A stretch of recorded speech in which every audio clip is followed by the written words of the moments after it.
season finale of Secret Invasion has dropped on Disney+. I've got a lot of thoughts, so let's talk about it.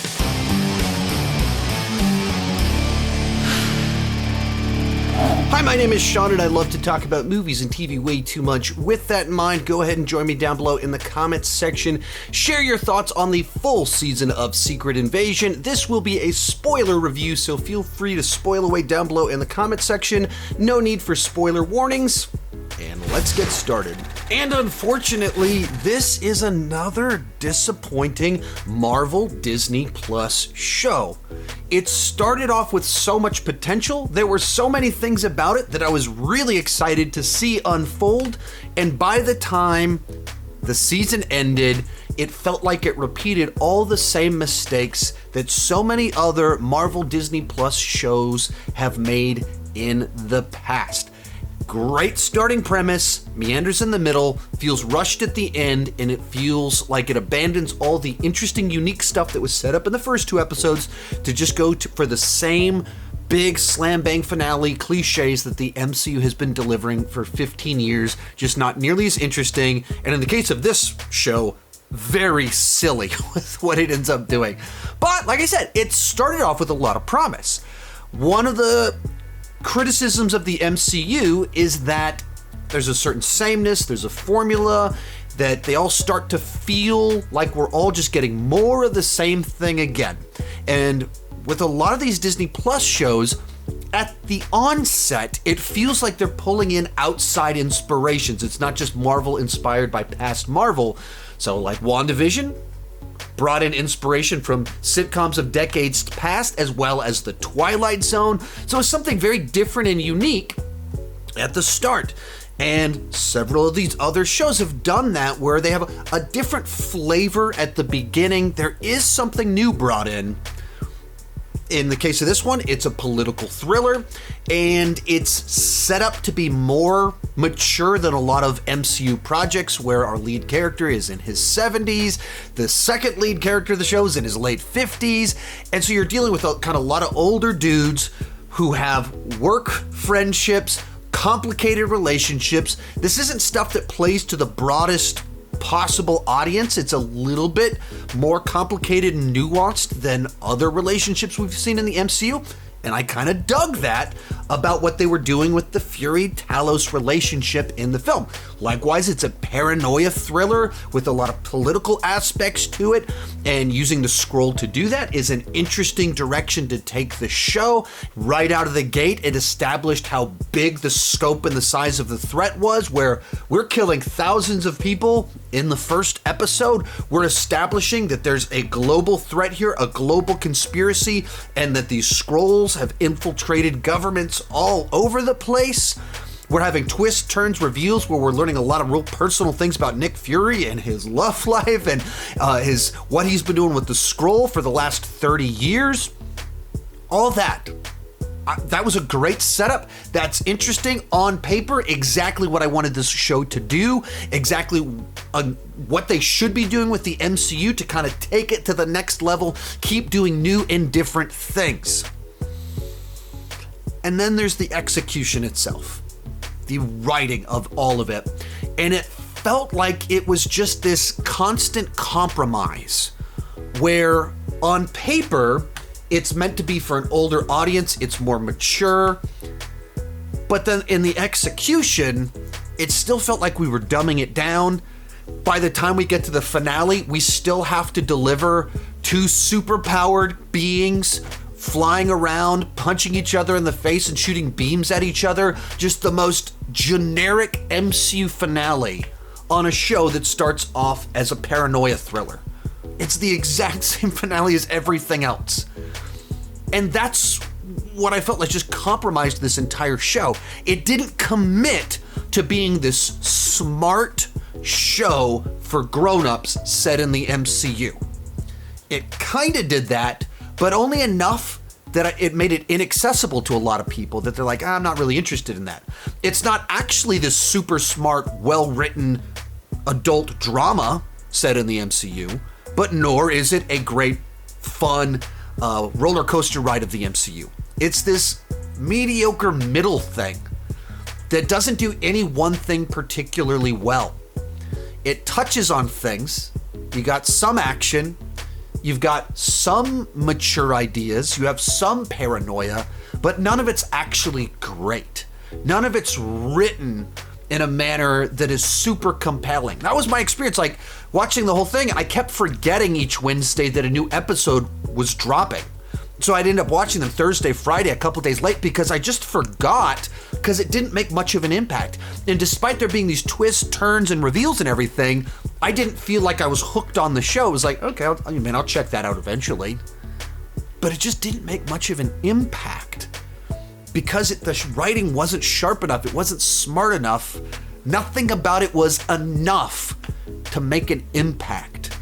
So it's just another mediocre show that started off with a lot of potential, and especially in the middle, once we got past the first 2 episodes, we're just kind of like wandering around between plot beats where we're pretty sure we know what's going on with Rhodey. We're pretty sure this person's not going to end up being bad, and it just kind of drifted around for about 4 episodes, and then it rushed through the finale, where it's revealed how we're trying to do these super Skrulls, and we're taking DNA from Avengers, and just immediately we're in it. Immediately 2 people turn into these super duper duper overpowered characters doing a fight in the middle of nowhere. So the fact that they're super duper duper overpowered doesn't even matter. And it's once that's resolved, then in the last 10 minutes of the show, it introduces these ideas about the United States government hunting down the Skrull and the chaos and the bigotry that follows with what the president said.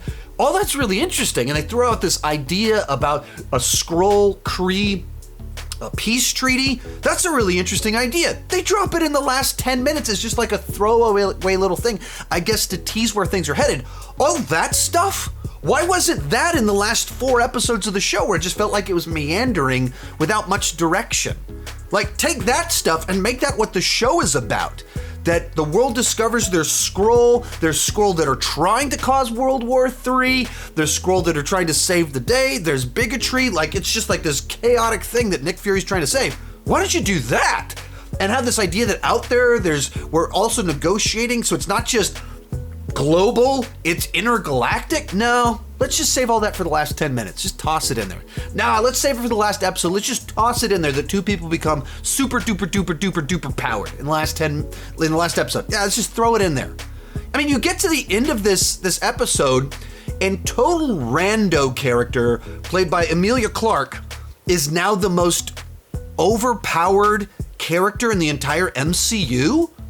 That's what's implied, and it's just kind of like, wait, is she like the big deal for the rest of the MCU because you just like cranked her up to 11, cranked her up to 20 because you took all the characters that were already up to 10, already up to 11, and gave her all of it? You just casually did that? What are you doing? Like, you just doing cheat codes, crank her up, like what? She's in God mode? Like, what are you doing with this? It's just like a casual thing that kind of happens in the last half of the last episode.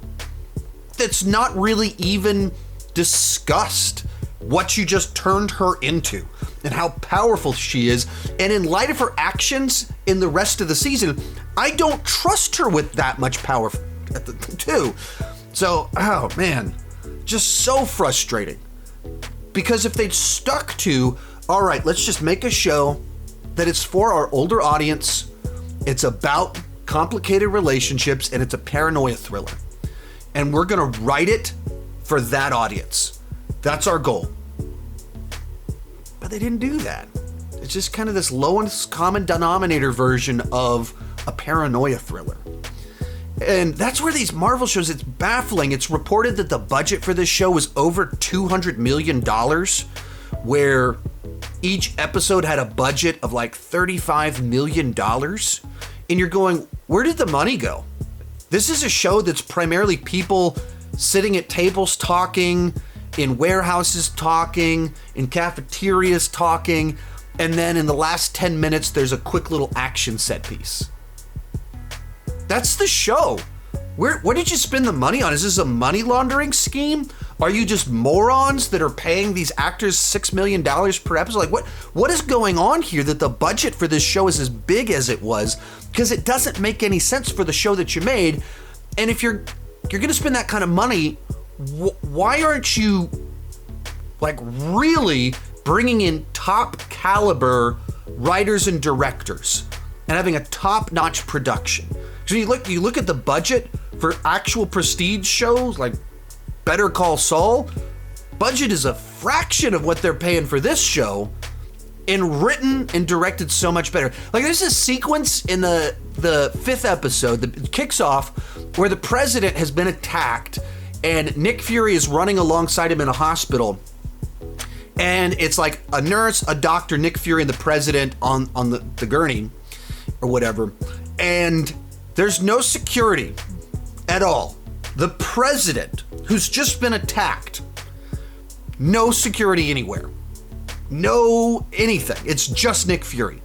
And you go, what is going on here? Or like, do you need a line of dialogue to explain that the security hasn't been able to get there? And then the doctor's like, hey, you don't have clearance to go back in here. So this is some sort of like high security hospital for the president where you can tell people there's no security, but there's no actual security there. Nick Fury could just punch this lady and continue talking to the president or killing the president or whatever. I mean, just sloppy production stuff where you just look at it and go, what? How did this happen with a show with a budget of over $200 million with this many high caliber actors for Disney, part of the MCU, and you didn't stop to think, well, there'd be some security for the president, there'd be something. No, nothing at all. Nothing even acknowledging the lack of security. Just a lady being like, hey, you don't have clearance to be here. So I don't get it. I don't know what's going on with Marvel.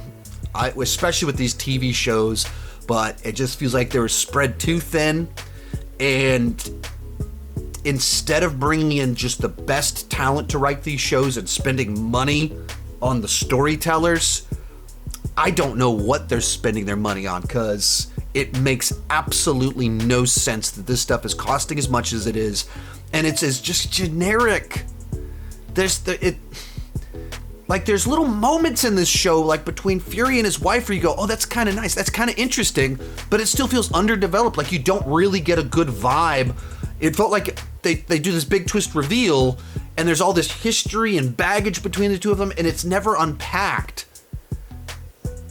because it's only 6 episodes, and it's these 6 episode runtimes. It's not enough to, if you're going to do all these big twist turn reveals and try and do big set pieces and have global threats, you need more episodes. You can't just throw things in here like this. So I'm baffled. Just everything about it felt like their pitch was really good, and then the execution was so mediocre. Not disastrous, but just like mediocre, compromised, and then resulting in just cliches, reverting back to the most generic payoff send-off that they could do for the whole thing. And that's so very disappointing. I touched on this earlier, but like the big slam bang finale of this is we have 2 characters hop in a machine. They're given the powers of the Avengers, and like their arms start turning into like Groot and Drax and just doing all this goofy stuff. It looks ridiculous. All sorts of people on Twitter are making comparisons to the finale of Free Guy, and it's like the sort of thing that just immediately you're introducing a power set and technology that gives people this power set that's just too much. It's too big. And especially if you're going to introduce something that makes people this powerful, the idea that Nick Fury's like, I can't call in the Avengers for this one. This one's personal. This one has to be about me. It's just ludicrous. It's silly. They gave 2 characters all the superpowers and did absolutely nothing interesting with that idea. They just did a boss fight with punching, laser beams, and flying like all of the other boss fights in the MCU. You think one character having all the superpowers, there's all these interesting, unique things you could do with that in a variety of locations, and instead we just have a generic boss fight. They did nothing creative with this very interesting idea. The plan for this whole thing was hopefully that they were able to sneak her, like she would be able to be in the beam when he used it on himself. And that she'd be able to use her powers or whatever. Like, just like this, it's designed to be this twist reveal, but it plays so ludicrous and unearned because there's so many things that could have gone wrong. And that's what the whole thing feels like. Just sloppy writing, unearned moments, and once again, reverting to people with superpowers flying around, punching each other and shooting beams at each other. The same thing that they always deliver in the end. So another gigantic Marvel Disney Plus disappointment. Ugh. I really wanted to like it, but here we are. Let me know what you guys thought about it down below. I've seen a few people that's loved it, but Twitter in general seems very unhappy with it, of just the disappointment of such a generic, rushed finale once again. Thanks for watching. Keep talking movies and TV too much. Bye-bye.